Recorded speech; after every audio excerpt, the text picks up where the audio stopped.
हम लोग डिस्कशन शुरू करते हैं टेस्ट 6 का। जो सबसे पहला क्वेश्चन है, भारतीय न्याय संहिता, भारतीय नागरिक सुरक्षा संहिता और भारतीय साक्ष्य अधिनियम के संदर्भ में सत्य कथन है। तो जो सबसे पहला है, इसने आईपीसी, सीआरपीसी और साक्ष्य अधिनियम को प्रतिस्थापित किया, ये कथन सही है।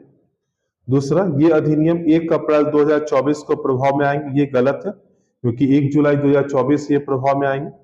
और तीसरा, भारतीय न्याय संहिता में पुराने कानूनों की अपेक्षा आतंकवाद की व्यापक परिभाषा दी गई है, ये कथन सही है। तो इस हिसाब से जो विकल्प होगा 1 और 3। दूसरा है, निम्नलिखित में से कौन प्रीपेड इंस्ट्रूमेंट को जारी कर सकते हैं?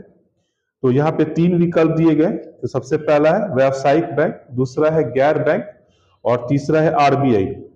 तो प्रीपेड इंस्ट्रूमेंट के लिए जो क्राइटेरिया है वो व्यावसायिक बैंकों के लिए है और नॉन बैंकों के लिए। तो यहाँ पे जो विकल्प हो जाएगा वो 1 और 2। पांचवा क्वेश्चन, ये वर्ड हमेशा चर्चा में ही रहता है, डिजिटल लोक अधोसंरचना या डीपीआई, डिजिटल पब्लिक इंफ्रास्ट्रक्चर। इसके अंतर्गत निम्नलिखित में से क्या शामिल है? जो सबसे पहला विकल्प है डिजिटल पहचान, दूसरा डिजिटल भुगतान, तीसरा आंकड़ा विनिमय और चौथा है आंकड़ा निजता यानी कि डेटा प्राइवेसी। तो यहाँ पे जो हम विकल्प की बात करेंगे तो विकल्प यहाँ पे हम लोग को 1, 2, 3 यानी कि ये तीनों मिल जाएगा। ये तो आंसर जो इसका हो जाएगा वो सी। छठा क्वेश्चन है, डेफिसिट फाइनेंसिंग यानी कि घाटे का वित्त प्रबंधन मुद्रास्फीति को बढ़ाता है परंतु इसे नियंत्रित किया जा सकता है यदि। और 4 विकल्प दिए गए, सरकारी व्यय समग्र मांग और समग्र पूर्ति को संतुलित करता हो, सरकारी व्यय के समग्र मांग को बढ़ाए, तो अगर केवल डिमांड को बढ़ाएगा तो मुद्रास्फीति और बढ़ेगी, इसलिए विकल्प नहीं होगा। और सभी व्यय केवल राष्ट्रीय ऋणों के भुगतान के लिए किए जाए, ये पॉसिबल नहीं है। और फोर्थ ऑप्शन है नई मुद्रा का प्रचलन घाटे की पूर्ति के लिए, तो इससे भी क्या स्थिति आएगी यानी कि मुद्रा पूर्ति बढ़ेगी, इसलिए जो पहला विकल्प होगा वो यहाँ पे सही है। ये 7th क्वेश्चन है, इनमें से कौन से कथन सत्य है? यहाँ पे 3 विकल्प फिर से दिए गए। भारत में फोन टैपिंग इंडियन टेलीग्राफ अधिनियम 1885 से शासित होती है। दूसरा, राज्यों में पुलिस को फोन टेप करने का अधिकार होता है। और तीसरा है केंद्रीय स्तर पे 10 एजेंसी को फोन टेप करने का अधिकार है। तो यहाँ पे अगर हम तीनों विकल्पों को देखें तो ये तीनों विकल्प क्या है? सही है, इसलिए आंसर इसका हो जाएगा डी। 10वां क्वेश्चन है, निम्नलिखित में से कौन विदेशी अनुदान को स्वीकार नहीं कर सकते हैं? यानी कि जब हम फॉरेन कंट्रीब्यूशन रेगुलेशन एक्ट की बात करते हैं तो इसके अंतर्गत कौन कौन से ऐसे लोग हैं कि जो फॉरेन कंट्रीब्यूशन को स्वीकार नहीं कर सकते हैं? 4 विकल्प दिया गया है, चुनावी उम्मीदवार, राजनीतिक दलों के कर्मचारी, तीसरा राजनीतिक संगठन और चौथा जो है वो गैर सरकारी संगठन। तो अगर हम विकल्पों को ध्यान से देखें तो चौथे विकल्प में यानी कि एनजीओ को फॉरेन कंट्रीब्यूशन स्वीकार करने की परमिशन दी गई है, बट ऊपर जो वर्णित 3 विकल्प है उनको स्वीकार करने की अनुमति नहीं दी गई, इसलिए इस क्वेश्चन का आंसर हो जाएगा बी यानी कि 1, 2, 3। 13 क्वेश्चन पे आ जाइए, निम्नलिखित सेवाओं पर विचार करें। पूरक पोषण, दूसरा विकल्प दिया गया टीकाकरण, तीसरा है औपचारिक पूर्व विद्यालय शिक्षा और चौथा है स्वास्थ्य जांच। और प्रश्न ये पूछा गया है कि उपरोक्त वर्णित सेवाओं में कौन कौन सी सेवाएं आईसीडीएस यानी कि इंटीग्रेटेड चाइल्ड डेवलपमेंट स्कीम के अंतर्गत दी जा रही है? तो जो पहला विकल्प है पूरक पोषण, ये सही है। टीकाकरण विकल्प भी यहाँ पे सही है। और जो तीसरा विकल्प है औपचारिक पूर्व विद्यालय शिक्षा, तो यहाँ पे विकल्प होना चाहिए अनौपचारिक पूर्व विद्यालय शिक्षा, तो ये विकल्प गलत है। और चौथा विकल्प स्वास्थ्य जांच, ये सही है, इसलिए जो आंसर हो जाएगा 1, 2 और 4 यानी कि तीसरा विकल्प। 15 क्वेश्चन भी करंट अफेयर से पूछा गया, सीमागो रैंकिंग किससे संबंधित है? और 4 विकल्प है, एक देश की विनिर्माण संबंधी गतिविधियां, दूसरा है भुगतान संतुलन, तीसरा है शोध पत्र एवं शोध संस्थान, जो कि विकल्प सही है यानी कि तीसरा है। 16 नंबर क्वेश्चन, मानव विकास हार्मोन यानी कि ह्यूमन डेवलपमेंट हार्मोन के संदर्भ में सत्य कथन है। तो सबसे पहला है, इसका प्रयोग डोपिंग एजेंट के तौर पे होता है, ये कथन सही है क्योंकि ओलंपिक का भी जो चला था उसमें हम लोगों ने देखा था, ये टर्म चर्चा में था। दूसरा, इसका स्राव पिच्योरी ग्रंथि के द्वारा होता है, ये भी सही है। तीसरा, इसके स्राव की दशा में यकृत से IGF-1 प्रोटीन बनता है, ये भी कथन सही है, इसलिए जो विकल्प हो जाएगा सभी तीनों। यानी कि सभी तीन, सी आंसर होगा इसका ये। 19 क्वेश्चन, विशेष आहरण अधिकार यानी कि SDR, special drawing rights, IMF द्वारा शुरू किया गया, इसका क्या उद्देश्य था?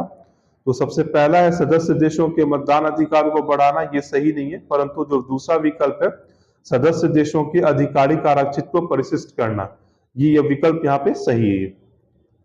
20 नंबर क्वेश्चन, मानव शरीर में विटामिन डी की भूमिका में निम्नलिखित कथनों पर विचार करें, और 3 कथन दिए गए। यह लंबे समय तक मानव शरीर में संचित रह सकते हैं।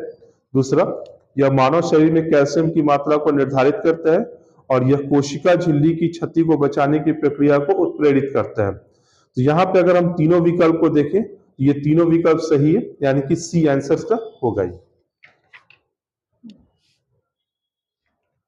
22 क्वेश्चन, तो एक टर्म के बारे में पूछा गया, बैक्टीरियोफेज क्या है, यानी कि बैक्टीरियोफेज के बारे में निम्नलिखित में से कौन सा कथन सही है?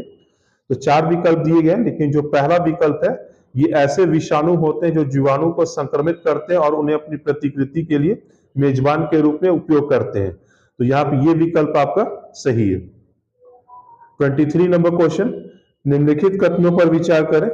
भारत में 23 तेल शोधशाला यानी कि ऑयल रिफाइनरी है। दूसरा, सार्वजनिक क्षेत्र में तेल शोधशाला की संख्या निजी क्षेत्र की अपेक्षा अधिक है, यह भी सही है। और जो तीसरा विकल्प दिया गया है कि भारत सरकार द्वारा पर्यावरण हितों को ध्यान में रखते हुए तेल शोधनशाला की क्षमता को न बढ़ाने का निर्णय लिया गया, तो ये विकल्प गलत है, क्योंकि भारत पहला ऐसा देश है जो अपनी ऑयल रिफाइनरी की क्षमता को बढ़ाने का प्रयास कर रहा है। तो जो विकल्प हो जाएगा 1 और 2, यानी कि ए ऑप्शन ये। 26 क्वेश्चन, यूपीआई स्वीकार करने वाला पहला यूरोपीय देश कौन सा बना है? यहाँ पे जो इसका आंसर होगा वो होगा फ्रांस। फिर 28, मेरा गांव मेरी धरोहर कार्यक्रम किस केंद्रीय मंत्रालय द्वारा शुरू किया गया? तो यहाँ पे जो आंसर होगा वो संस्कृति मंत्रालय। 43 क्वेश्चन, मॉडर्न हिस्ट्री से, निम्नलिखित में से कौन सी घटनाएं लॉर्ड कर्जन से जुड़ी हुई है? सबसे पहला, आरक्षी आयोग की नियुक्ति यानी कि appointment of a police commission. Second, Calcutta निगम अधिनियम। और तीसरा है मैसूर राज्य का प्रतिपादन। तो यहाँ पे जो पहला और दूसरा विकल्प है वो सही है, इसलिए ए विकल्प इसका आंसर होगा। 45 क्वेश्चन भी मॉडर्न हिस्ट्री से, ब्रह्म समाज के बारे में सत्य कथन की पहचान करें। इसका गठन 1838 में हुआ, जो कि गलत है, 20 अगस्त 1828 को हुआ था। दूसरा, यह भारत का प्रथम सुधार आंदोलन था, यह सही है, इसने एकेश्वरवाद को बढ़ावा दिया, इसलिए जो विकल्प हो जाएगा बी, यानी कि 2 और 3। 51 क्वेश्चन पॉलिटी से है, संविधान सभा के संदर्भ में निम्नलिखित कथनों पर विचार करें। सबसे पहला, सदस्यों का चुनाव अप्रत्यक्ष तौर पे हुआ, यह सही है। रजवाड़ों द्वारा अपने प्रतिनिधियों का नामांकन किया गया था, यह भी सही है। और तीसरा विकल्प है, विंस्टन चर्चिल ने संविधान सभा की प्रशंसा पर्याप्त रूप से निर्वाचित होने के आधार पर की, यह विकल्प गलत है, क्योंकि विंस्टन चर्चिल ने संविधान सभा के गठन के संदर्भ में इसकी व्यापक तौर पर आलोचना की थी। तो यहाँ पे जो विकल्प हो जाएगा वो 1 और 2।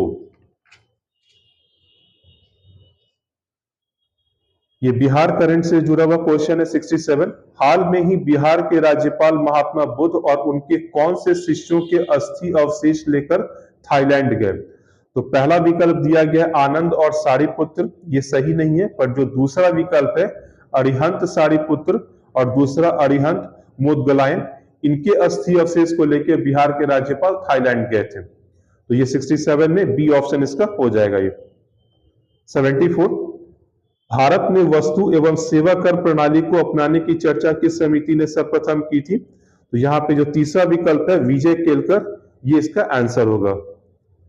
75, एक बंद अर्थव्यवस्था वह होती है, और 4 विकल्प दिए गए जिसमें मुद्रा पूर्ति पूर्णतः नियंत्रित होती है, सही नहीं है। दूसरा, घाटे का वित्त प्रबंधन होता है, ये सही नहीं होती है। और तीसरा, पूर्णतः स्वतंत्र होती है, ये भी विकल्प सही नहीं है। परंतु जो चौथा विकल्प है, ना आयात होता है और ना ही निर्यात होता है, तो ऐसी अर्थव्यवस्था बंद अर्थव्यवस्था कहलाती है। 81 क्या जी, मौद्रिक नीति समिति के संबंध में निम्नलिखित कथनों पर विचार करें। इसके अध्यक्ष आरबीआई गवर्नर होते हैं, ये सही है। समिति के लिए महीने में 1 बार बैठक करना अनिवार्य होता है, ये सही नहीं है। और तीसरा, इस समिति में सरकार का भी प्रतिनिधित्व रहता है, ये सही है। तो 1 और 3 इसका आंसर होगा ये। 110 नंबर क्वेश्चन, राष्ट्रीय हरित न्यायाधिकरण के संदर्भ में सत्य कथन है। सबसे पहला, इसकी स्थापना एक अधिनियम द्वारा की गई थी, ये कथन सही है। दूसरा, यह पर्यावरणीय न्याय उपलब्ध कराता है, ये कथन भी सही है। और तीसरा, यह बाध्य है कि सभी आवेदनों का निपटारा 3 महीने के अंदर करे। यहाँ पे 3 महीने का क्राइटेरिया नहीं होगा, 6 महीने का क्राइटेरिया होगा, इसलिए जो विकल्प होगा वो 1 और 2।